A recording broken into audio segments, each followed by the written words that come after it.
yeah, we can just get straight into talking about the episode. There's only a couple things really worth highlighting, but this was basically the calm before the storm episode. This is like, Yeah, there's 3 episodes left. Yeah. Like, we're floating along. So it was just kind of like, here's your chill episode before everything goes to chaos.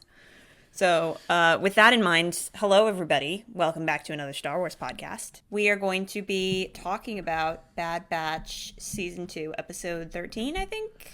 Yes, but before we do, there is some news that's not Star Wars related that we have to announce. Oh, okay. Go ahead. Beth, my wife, is pregnant. Woo! You heard it here first. Breaking news. Yeah, breaking news. That is, yeah, you guys heard it here first. Yeah, it's a exciting development. So yeah, I've been keeping that in for the last couple of weeks, but yeah, finally out there in the open. We just did our big announcement today. So congratulations to me, mostly me. I'm the one who has to go through all the tough stuff. And no, I've done my part. So I get to sit on the sidelines now for the next 6 months until the child is here. But yeah, so we have a little baby girl. So super exciting. Yeah, yep. You knew this. Our family knew this, but now I can proclaim it to the world. So our followers will know. That might disrupt some of our recording schedule in the future, but we'll cross that bridge when we get to it. But that's just a big life update from my end. So pretty happy about it. I can't wait. I'm very excited. Really, really good start to the year. So I am over the moon. Cannot wait. September cannot come fast enough. That's the other thing is the due date is September 16th. So 2 weeks after my birthday, which is pretty cool. This is very exciting. Now you have a daughter that you can convert to the Star Wars universe. You are goddamn right. We'll have another Star Wars fan. So maybe when she's a teenager, she can come back and watch all these videos and be like, "Wow, Dad's a total nerd."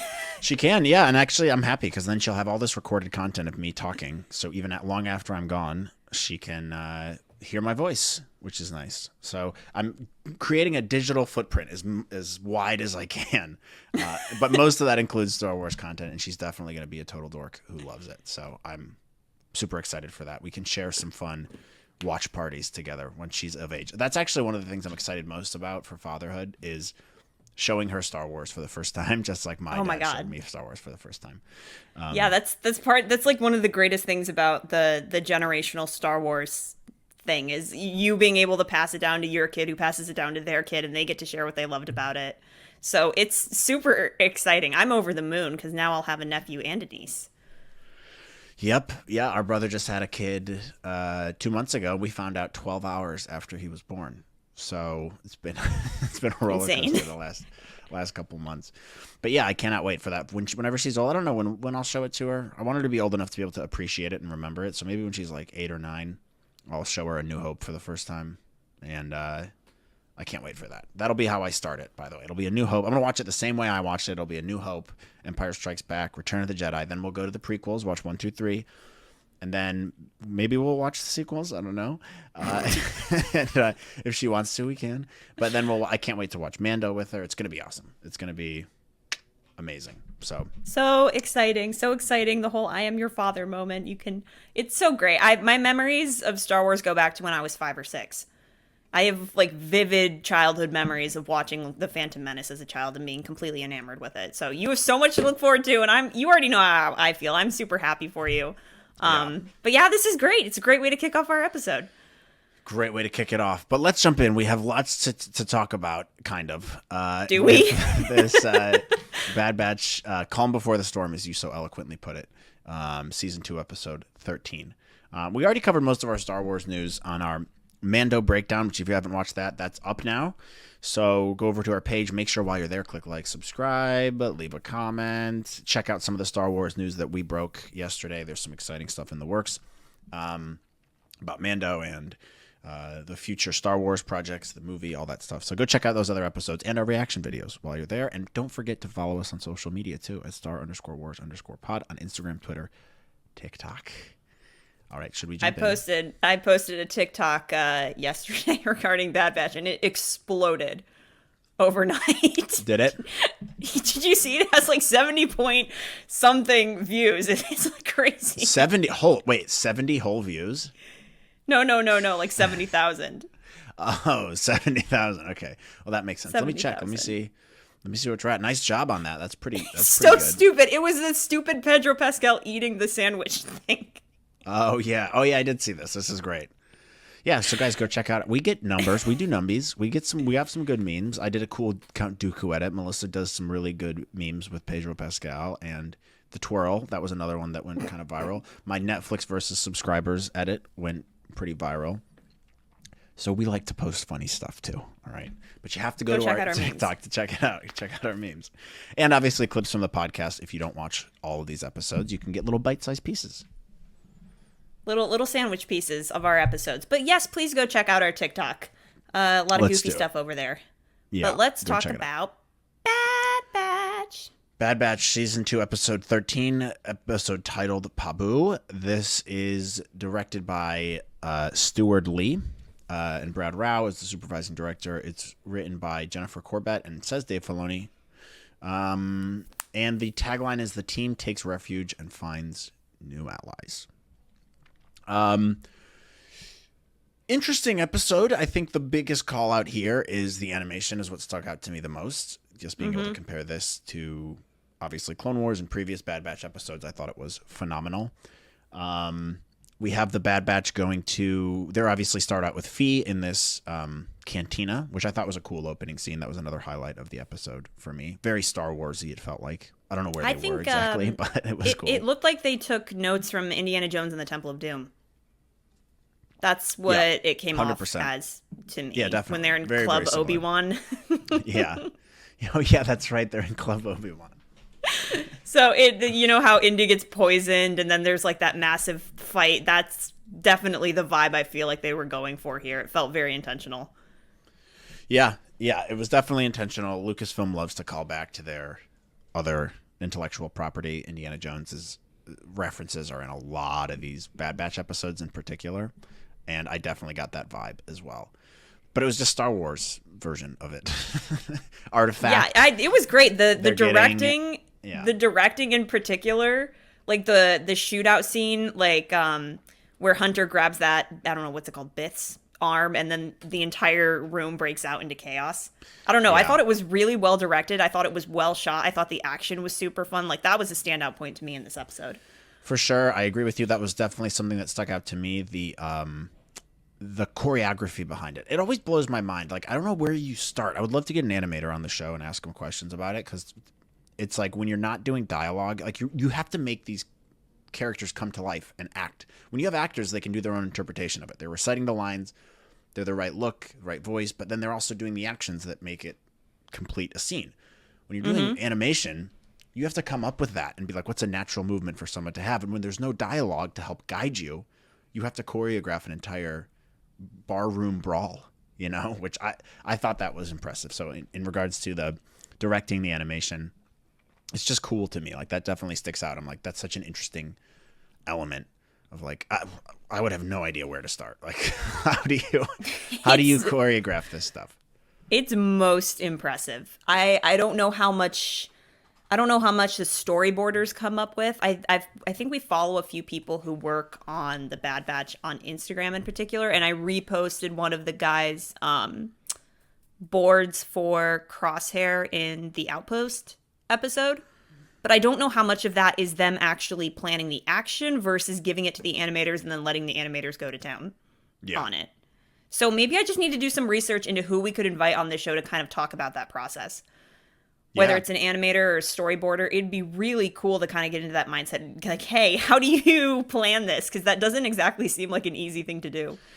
Yeah, I agree. It's mind-blowing. I love all that behind-the-scenes stuff. It's fascinating. Like, from start to finish, you're right. The storyboards, the coming up with the story, then figuring out, getting the voice acting in there, matching it up, and then you have the choreography behind the animation, and then you have the sound mixing and editing for each movement that the characters do, whether it's footsteps or a blaster or a table flip or, and putting that all together for a 30-minute episode is crazy, but impressive.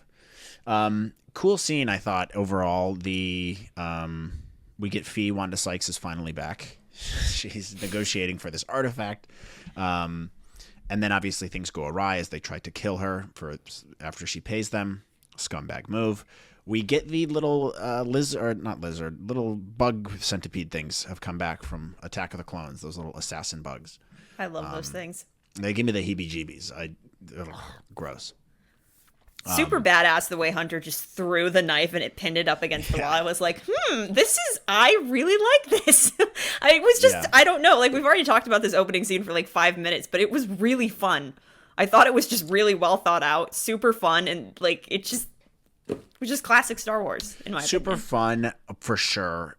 And we also have a big moment here as Omega gets her first blood.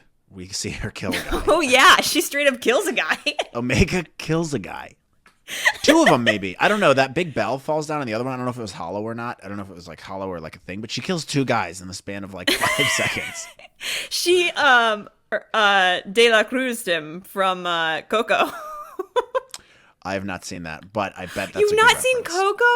No. Are you serious? Oh my god, dude, it's so good. Coco's such a great movie, but in the movie, that's how one of the characters dies. And so I thought it was a funny little callback to that scene. Highly recommend Coco. It's very, very fun. It's a good movie. Very hard. I'll watch it. I'll check it out. I've seen parts of it, and I know people really like it, but I haven't seen it. So. It's Dad's favorite Pixar animated movie, I think. Like, he cries. Better than Finding Nemo? He cries without fail every single time he watches Coco. It is I don't know how you could very top good movie. Toy Story or Finding Nemo for a Pixar movie. But I'll watch it. I'll check it out. It's very good. I think you'll appreciate it. It's just the main premise of the story, tangent for a second, is just about your family and, you know, sticking together, and it's very wholesome. It's very sweet. Highly recommend. All right. I'll check it out. I did a meme from that movie the other day on our TikTok page. I've never seen it, but it was a funny How dare you meme the movie and you don't watch it? Because it's a funny meme template. What am I going to do? Not use it? I had a good idea, so I used it. Okay, that's your homework. You're going to watch Coco so you can know how Omega killed this guy, which is really funny, actually. That they're Omega training killed this the young guy. girl. She's 13 and she killed a guy. There's one of them. She has one confirmed kill for sure. Like, she's probably killed a lot of other guys that we haven't seen on screen. But she shoots him right in the chest with her arrow thing, and he's dead. There's no stun setting on the arrow thing that she has, so she just blasted that guy and then kills another one by dropping the thing on top of his head. So, good job, Omega, on your first kill. Or kills, but that we know about at least. No, I was gonna say I love teaching a child about murder and death and taking life at such a young age, which is technically, I guess, what all the clones went through. You know? Yeah, true. They are all in They all had a similar path, I suppose. But I thought that was a funny moment there. Overall, cool scene. Good start to the episode. Wanda Sykes is back. We get another interesting scene for the next one as they're in hyperspace, and we see I don't know where they're flying to, or Phee is taking them wherever, and we get Sid on the little hologram thing coming in, being a bitch. She wow. I mean, they ditched her. What did they say for like 20 rotations? Yeah, and she's pissed, but dude, they have every right to leave her. She left him stranded on that planet. So the only reason they've been working for her, as confirmed in other episodes, is because she could rat them out, and she's teased this multiple times. Where she's like, if you don't work for me, I know information about you, and I could leak it to the right people. It's just, when are we getting to this betrayal? I feel like they've been talking about it for so long. It's coming up soon. I mean, there's only 3 episodes left, and there's 2, and there's one next week, and then there's 2 that are on the same day in 2 weeks. So I would bet you next episode she's gonna rat them out, which is pretty obvious here. She's threatening them on this message that she gives them. Also, her voice is like kind of craggly and low at certain points to kind of indicate how she's like not a nice person anymore, or never was. I don't know. But I was like, come on, screw her. Who cares? You should have left her. She stinks, and she doesn't have proof that they were there either. She can tell the Empire that they were alive, but I'd be like, whatever.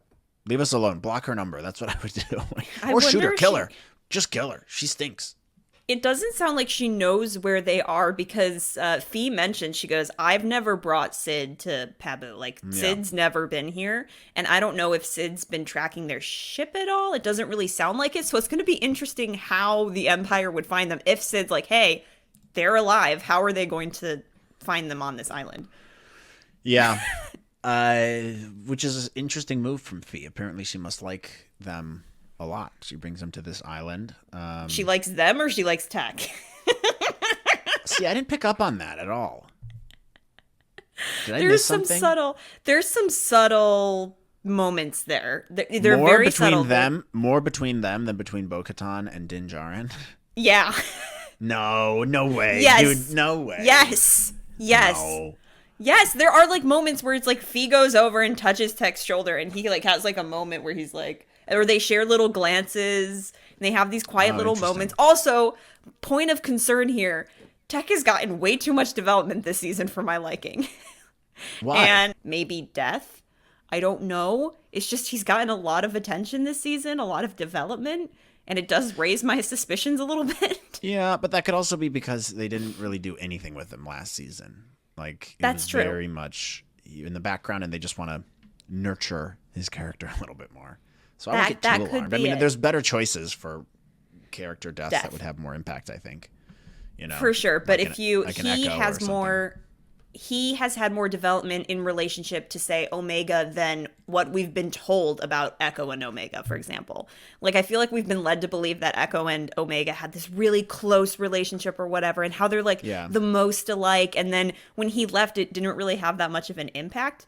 But with Tech and Omega, you're seeing evidence of them having moments sitting together of Tech being like, we have to move on from Crosshair and Echo because life still happens, and they have these moments of connecting to each other more so than Echo and Omega did. So right now, if they killed Tech, I think it would hurt worse than killing off Echo. Yeah, maybe depends on who you are. I guess depends on who you like more when you watch the show. See, Either way, I'm you're more, right. That's a fair point. I'm more interested in Echo, but Tech has the better development right now, in my opinion. I agree. I don't disagree with you there at all. A couple interesting things I wanted to point out. So they're on the island, but before that, when they're on the ship, what's his name? Rambo. Hunter is talking with Phee about how Omega needs, or how Fee's talking to Rambo about how Omega needs friends. They get to this island. She meets a nice young girl, her same age. They start becoming friends. I'm sure you loved this. I'm sure you thought it was very cute throughout the whole episode. I didn't really think much about it, to be quite honest with you. I bet you thought a little bit about it. Why? Why about this specific relationship between these two little girls? Because it's cute. I mean, yeah, it was cute, but it wasn't like a standout. It was kind of like, oh, Omega needs stability. Like that's what the episode was pointing to, is like as a child needs to grow up in a stable environment, knowing that they are safe, they are loved, and nothing's going to harm them. And that was kind of the undertone of this episode, is that Or Omega the child needs needs to stability. kill people in order to get their first, draw the first blood and become initiated into the clan that she's in, which is the Bad Batch. So she has her first confirmed kill. The Bad Batch are all child soldiers. That's what they are. I mean, like That's true. the Jedi were child soldiers. I know, but just and still a little dark for Star Wars for Omega to be going around shooting dudes. Exactly. And I think in contrast, like the perspective on the island is that Omega needs to be a little girl. She needs to be allowed to have a childhood and not be so serious and on the run. And Omega even mentions this when she talks to Liana, I think is the other little girl's name. She's like, oh, we've never really stayed anywhere for too long. And she doesn't like that. You know, she wants to have a family, have a home, but the Bad Batch That's aren't why she's so necessarily upset built about for the domestic Marauder. life. Yeah, that's why she's so upset about the Marauder getting stolen and stuff, because that's really her own home, her only home. Mm-hmm. That's a good point. You're right. All right. So, anyways, they are on this island with this mayor guy, and they have space sushi and stuff, which I thought this was like a cool, like, animation throughout this episode on the island with all of it was just cool vibes. It looked like an interesting, creative new Star Wars planet. Having space sushi, which was looked delicious. And then this big sea surge thing comes. Omega's out on the boat with her new friend. They're trying to decide whether or not they want to stay. Fee's floating that out with Hunter of like, maybe you guys should hang out here for a while, which I don't think he would seriously consider unless they were in like danger or whatever. What do you think? I think they're just tired of hopping around. I mean, I guess the entire point of this episode is the Bad Batch considers the domestic life. True. and I think Hunter is very aware of the stability that Omega needs in her life, and I think that these characters are starting to wonder, how long can we keep this up? How long can we stay on the run? How long can we keep fighting these battles for characters like Sid? Are we Yeah. allowed to have a life that's calm and peaceful? And they just happen to find this island that's remote in the middle of an ocean, much like Camino. You Yeah. know? So I think that Hunter is considering it for Omega's sake, but I really don't think it's going to last due to the nature of their lives. Do you think there'll be do you think they will have stayed for a while and there'll be some kind of time jump between now and next episode? See, I've seen a lot of conversation about that. I I don't think there can be that much of a time jump. Yeah. You know, just with the nature of how that they've set up this pacing, you know, Dr. Hemlock, Nalase, Lamasu, whatever they're doing with Crosshair, whatever happened to like the cloning subplot, they're gonna need Omega ASAP. So if there's a time jump, I like, what would it be, like a week or two? It couldn't be that drastic. Maybe a month at the most. Yeah, that's what I was thinking, like a month or so. Like maybe they started settling in, they're enjoying it. Tech and Phee are kissing each other on the lips, and Omega's friends with her new friend, and like they're like, hey, this isn't so bad. But then Sid rats him out, and that's when things get kind of real. I could see that happening. Yeah, but I don't think it could be any more than a month, just due to the I agree, nature of yeah. the timeline. Yeah, I agree. Of things. Yeah, it needs to But happen a bit quicker. I do think that Tech and Phee there is a lot of implication there, in particular, between Your them. team, I think, your team Feck. Ooh, that's not a good ship name. What's the alternative? Sorry, that's the only option. Feck or Feck or T. I like T. I like T. It's not distinct enough. It really is I'm still a Do Kajarin fan. That's what I'm on board for. As far as Tech and Phee go, I'm not against it. Like, hey, let him be happy. Let a clone have a romance. Honestly, so my best friend and I have been talking about this for a while. Is one of the things that we wish we saw in Clone Wars was like a clone and romance of some kind. And we never saw. There's some theories between Senator Chuchi and a clone. I know that. Oh, Fox. That's why she advocates for them so much. Is maybe Senator Chuchi had a bit of a romance with them. Look, I'm not against that kind of concept. But when it comes to a member of the Bad Batch, I think that's an interesting direction to take one of them, especially with Tech. I don't know if Tech is necessarily suited for, like, if he would understand how much devotion and work it takes to maintain a loving relationship, just because he approaches things so matter-of-factly and scientifically and logically. But I think it's funny, and it's an interesting place to take the character, so I'm not opposed to it.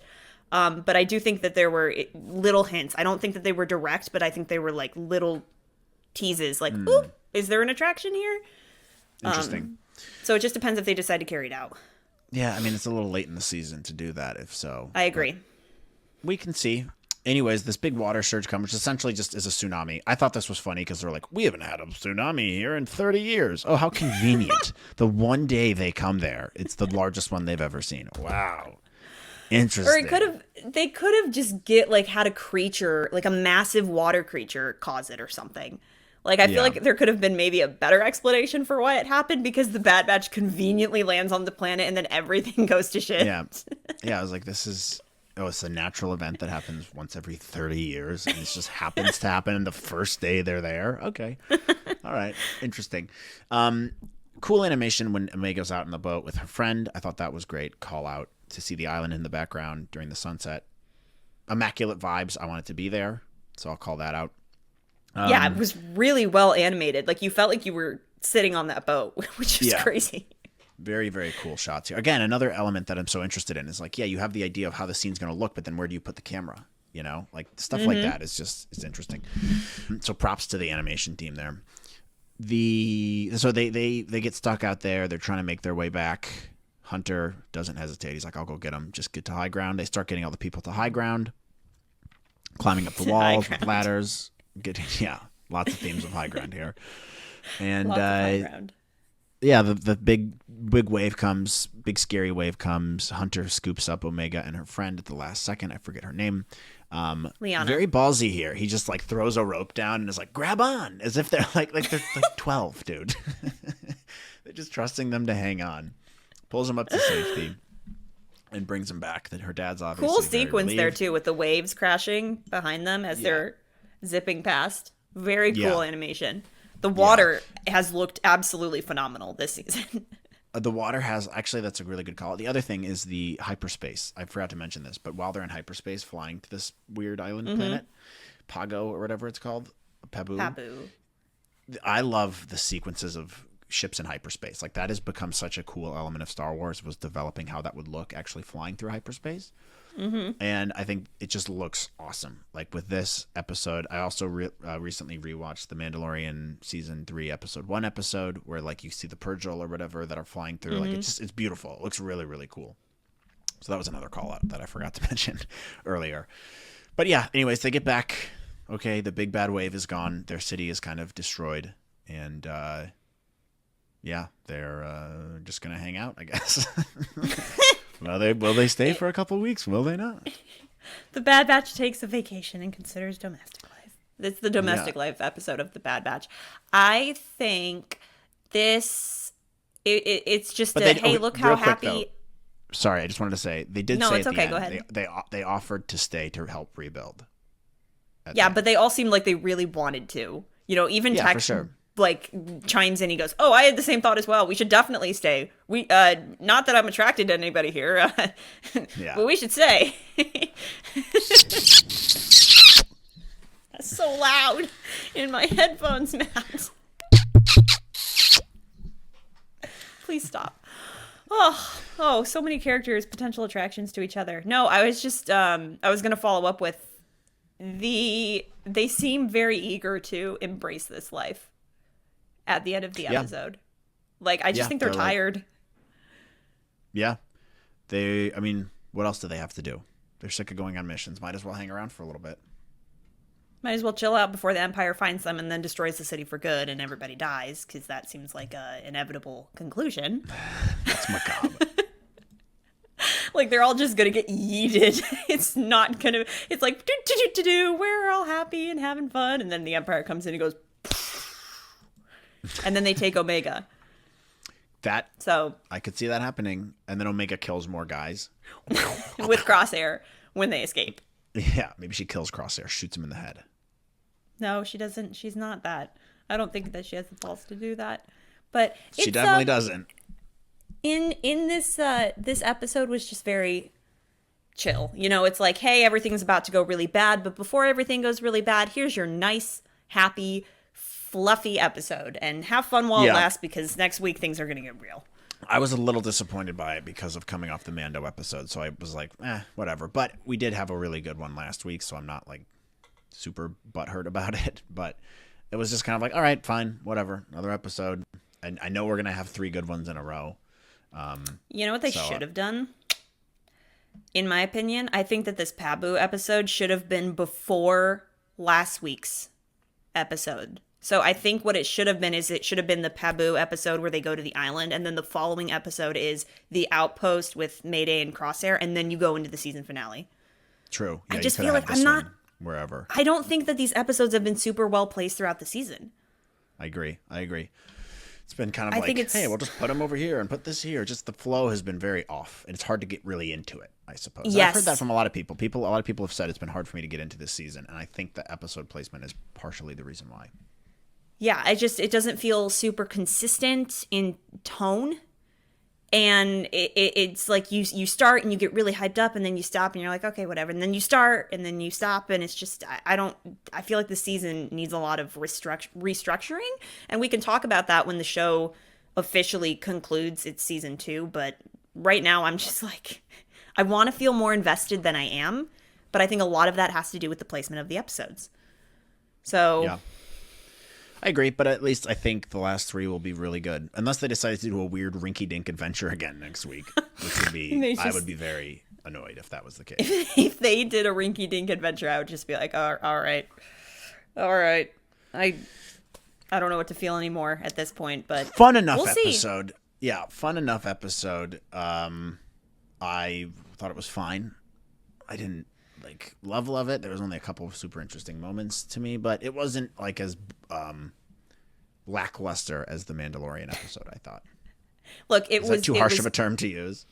No, I don't think that's too harsh. It's just this week's Mando was And a lot of people felt the same way. If you read some of the comments on our YouTube videos in regard to Mando, a lot of people feel the exact same way that you and I do. They're like, did I understand what they were trying to do? Yes. Did I think it was a great way to do it? Not really.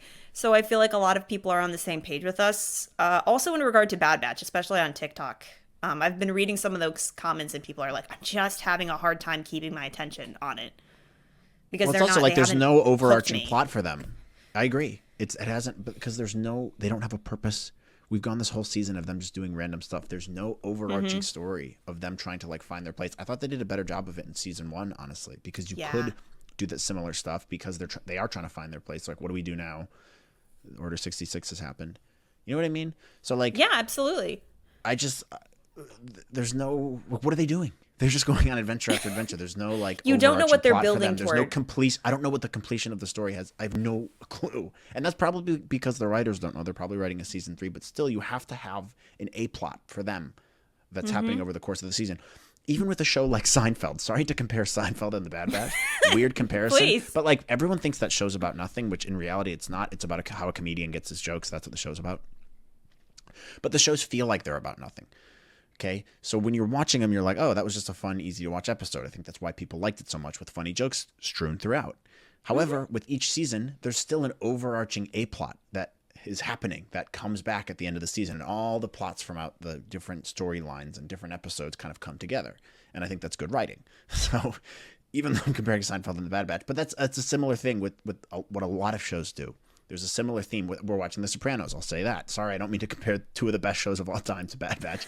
Not very fair. But with Sopranos, it's like there's a new character that'll enter in. Like in season 5, it's Tony's cousin, Tony Blundetto, comes in, and like that's he's part of the plot for the season. And like, there's a I don't want to give too much away, but like there's a FBI informant in their group. Right. And there's all these other things that are happening that build throughout the season and then come to a head at the end of the season.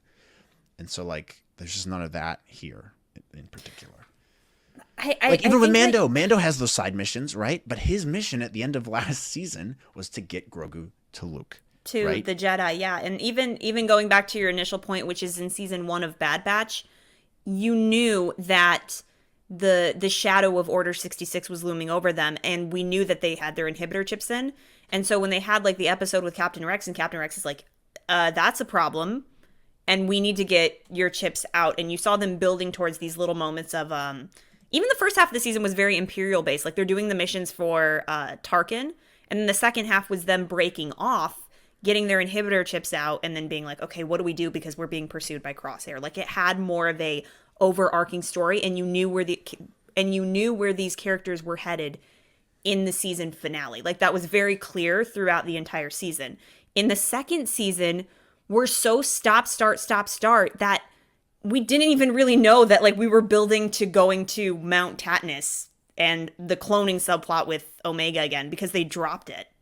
Yeah. And we've had no mention of it since the first season until the last few episodes. And I think that that's really hurting the overall season 2 stories, because it doesn't really seem to have an overarching focus of what we're building toward. And they didn't really mention it until about 2 episodes ago, right? Yeah. Yeah. So I don't think it's unfair for you to compare it to a show like The Sopranos. I mean, like, are they 2 totally vastly different shows? Yes. But they're still, like, you can still compare them in the sense of how they're writing structured. a TV show is still writing a TV show. Like, you still want to have an overarching storyline if you're doing a fantasy or fiction type of show. But look, it's not the worst episode ever. For me, this was like a 5.5. It was average. That was it. It was like, all right, this is average. 5.5 is just middle of the road. It wasn't lower than average, but it was barely like above, in my opinion. I might go up to like a 6. But I was going to say, I think I'd give it a 6 probably. Will I watch this episode again? Probably not.